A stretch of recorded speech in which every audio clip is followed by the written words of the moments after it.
Hi, I'm Liz Larson with The Art of Frosting, back with some cake decorating basics. Today we're on with more in our Halloween series, and we're going to do bat cake pops. Now these are a lot of fun because if you can see them, the wings are all turned in and very dramatic. Now I like my bats real craggy and kind of rough looking, but you could also make them very Batman-like and chic as well. These are fun and easy, so let's get started. So I've got a giant marshmallow here, or you could use two regular size, and about 1/3 cup of dark chocolate chips. And I've got a cupcake here. This is half of a 2.5 inch cake, but a cupcake would work perfect. This will make about 4 cake pops. I'm going to pop this in the microwave on half power for about a minute and melt the chips in with the marshmallow and mix my cake right in. This is what it looks like once you've put it in the microwave. Thought that would be kind of fun. Did you know a marshmallow puffs up in the microwave? Then you just mix it around. If you don't use a microwave, use a double boiler, a pan of water with another pan over it, and just melt slowly. You can see it's really kind of sticky and gooey, and that's what you want. So actually this could be done with Rice Krispie treats as well, or just Rice Krispies at this point instead of cake. You could add that in and that would be yummy too. We're just gonna mix that up and turn it into our cake pop paste. Once it's fully mixed in, this makes a really nice dough. It's about like Play-Doh. You want to have it be about that big in your hand and start to roll it. You basically just want a teardrop shape, just about like that. Once you have your teardrop shape, you want to push your skewer all the way up into the top. Make sure it's all the way through so that you've got nice support, and just reshape it on there. Turn it around so you can get a good look. Then you just want to come in and pinch up. See that I've pinched up 2 ears. So we've got nice bat ears. You just pinch them up with your skewer and your finger. Just like that. Let them go all the way from the front to the back so they're not so delicate that they break off when you dip them. We want to stick these in the freezer for probably about 30 minutes. You want to let the chocolate solidify so that we can dip them. I've cut some pieces of parchment here. They're about 6 inches long and 3 inches wide, and I'm going to make my wings on this. So this is the span of my wings, and I'm going to make my bat body here, and I'm just using this as a size. So I know my bat body is about that size. My wings are going to come all the way, so I'm going to bring them up and down. And then I just want to make points like this. And this is just a diagram, just so I have an idea of the size of my wings.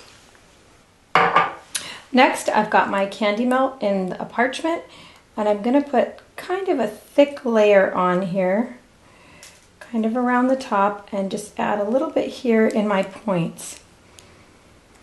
Now this is not my frame. You've seen me do this before. I want this part to be kind of thin. So I'm just going to stretch it out like this with my palette knife. Now if you want to actually make this with exact points, you can do that too. Just make your outline with your bag. So I'm going to come back over just to strengthen this up and actually do my outline. And I'm going to put bones in here, here just at the peaks, meeting at the top. Okay, so this is going to dry quickly. I want to take a couple of fat marshmallows and just tuck them under the side here so that my wings will curve inward. Just like that. We're going to let those dry about probably a half an hour. You could put them in the fridge for maybe 5 to 10 minutes.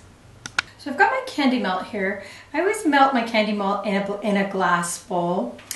And I've got it mixed with just a couple of tablespoons of shortening just to thin it out, and you can see how it pours there. And I'm pouring it into a cup. And the reason is that it gives me a nice even depth for dipping.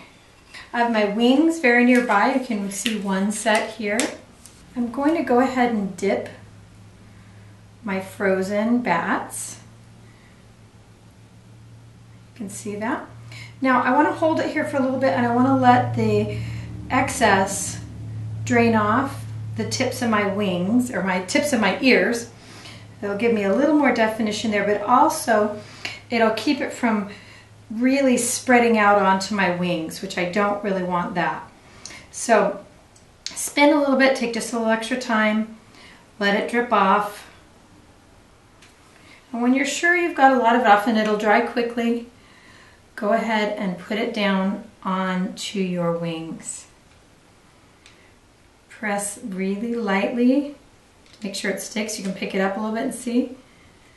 There you go, and set that aside. Your next set of wings and dip. You want to work quickly here because these frozen pops will cool down your candy melt, and just keep repeating this until all your wings are full. Now, if you get a set of wings that break when you're peeling them off, it's not a problem. Just melt them back down, chip it off the back, and start over, no problem, and no need to re-dip your bats. I've got some Halloween themed cups here. A little one, this is just paper, and a larger one, that's plastic. And I filled them with some candy corn. You could fill these with M&Ms or any small bead-like candy that'll hold up our bats.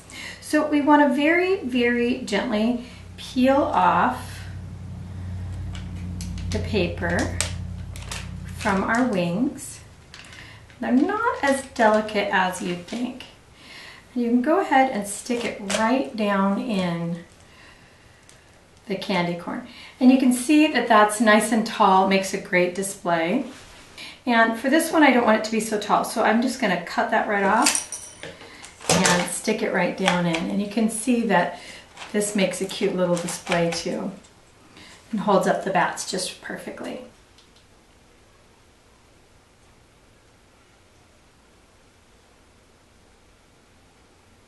Well, that was fun. I really enjoyed making these. I think they're really cute, and I love this idea of how to display them. You could put them at all different heights if you want to. Cut the sticks at any different length you want, and a great display. Perfect for a kid's birthday that's near Halloween, especially if you only need 5, 6, 7, or 8. These are quick and easy. I added some little silver balls here. You can see that are for the eyes. You also could add some of those little sugar eyes that you can get at the craft store. Those would be great, googly eyes too, or you could even pipe eyes and fangs. You could do whatever you want with these. So you can find me at The Art of Frosting on Facebook and at www.theartoffrosting.blogspot.com, where I share your work and mine and Leah's. Subscribe, it's free. Also, there's something new. You can find me at curious.com. I have a 10-lesson beginner's cake decorating course, from borders all the way to flowers. So join us there if you're a beginner and wanting to learn. Thanks again. We will see you guys again soon. Watch for more. There's lots in the series on Halloween, as well as a playlist of Halloween stuff from last year. See y'all again soon.